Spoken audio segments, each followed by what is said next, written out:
మాజీ మంత్రి మండలి వెంకట కృష్ణారావు డబ్బు కోసం ఎప్పుడూ ఆశపడలేదని, స్వతంత్ర సమరయోధుల కోటాలో ప్రభుత్వం కేటాయించిన 5 ఎకరాలను కూడా పేదలకు ఇచ్చేశారని ఆంధ్రప్రదేశ్ ముఖ్యమంత్రి చంద్రబాబు నాయుడు అన్నారు. నిన్న విజయవాడలోని తుమ్మలపల్లి కళాక్షేత్రంలో నిర్వహించిన మండలి వెంకట కృష్ణారావు శత జయంతి వేడుకల్లో ముఖ్యమంత్రి ముఖ్య అతిథిగా పాల్గొన్నారు. ఈ సందర్భంగా మండలి వెంకట కృష్ణారావు వ్యక్తిత్వాన్ని ఆయన కొనియాడారు.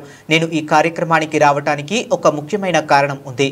నేటి తరానికి విలువలతో కూడిన రాజకీయాలు ఎలా ఉంటాయో తెలియాలి. 1978-1983 మధ్య కాలంలో మండలి వెంకట కృష్ణారావుతో ఎమ్మెల్యేగా కలిసి పనిచేసే అవకాశం నాకు వచ్చింది.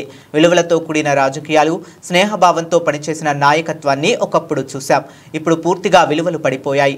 అడ్డదారుల్లో డబ్బు సంపాదించడమే ధ్యేయంగా ఉంటున్నారు. గాంధీజీ ఆశయాలను తూచా తప్పకుండా పాటించిన మండలి వెంకట కృష్ణారావు మహాత్మునికి నిజమైన వారసుడు అని ముఖ్యమంత్రి చంద్రబాబు కొనియాడారు. తెలుగు భాష కోసం అహర్నిశలు కృషి చేసిన మండలి వెంకట కృష్ణారావు పేరును అధికార భాషా సంఘానికి పెడతామని ఈ సందర్భంగా చంద్రబాబు ప్రకటించారు. ప్రజల గుండెల్లో చిరస్థాయిగా నిలిచిపోయే వ్యక్తి మండలి వెంకట కృష్ణారావు అని అన్నారు. దివిసీమ ఉప్పెన సమయంలో ఆయన చేసిన సేవలు మరిచిపోలేనివని ముఖ్యమంత్రి పేర్కొన్నారు. ఈ గడ్డ కృష్ణా జిల్లా సాహితీ, సాంస్కృతిక, రాజకీయ, సినీ రంగాలకు వేదిక. ఈ కృష్ణా తీరం ఎంతో మహానుభావులని అందించిన గడ్డ ఇది. భోగరాజు పట్టాభి సీతారామయ్య గారు, గొట్టిపాటి బ్రహ్మయ్య గారు, చండ్ర రాజేశ్వరరావు గారు, కేఎల్ రావు గారు, మండలి వెంకట కృష్ణారావు గారు ఇటీవల ఈ రాష్ట్రంలోనే కాదు ప్రపంచానికే తెలుగు జాతిని గుర్తు తెచ్చినటువంటి, గౌరవాన్ని తీసుకొచ్చినటువంటి ఎన్టీ రామారావు గారు కూడా పుట్టిన గడ్డ ఈ కృష్ణా జిల్లా.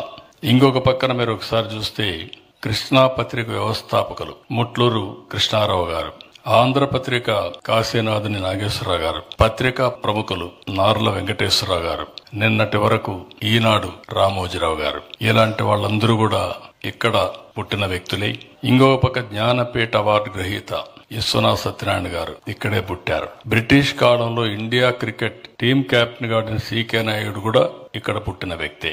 ఇంకొక పక్క సంఘ సంస్కర్త త్రిపురనేని రామస్వామి గారు, జాతీయ జెండా రూపశిల్పి పింగళ వెంకయ్య గారు, అయ్యదేవర కాళేశ్వరరావు గారు, గోరా లాంటి మహనీయులు పుట్టిన గడ్డ ఈ గడ్డ.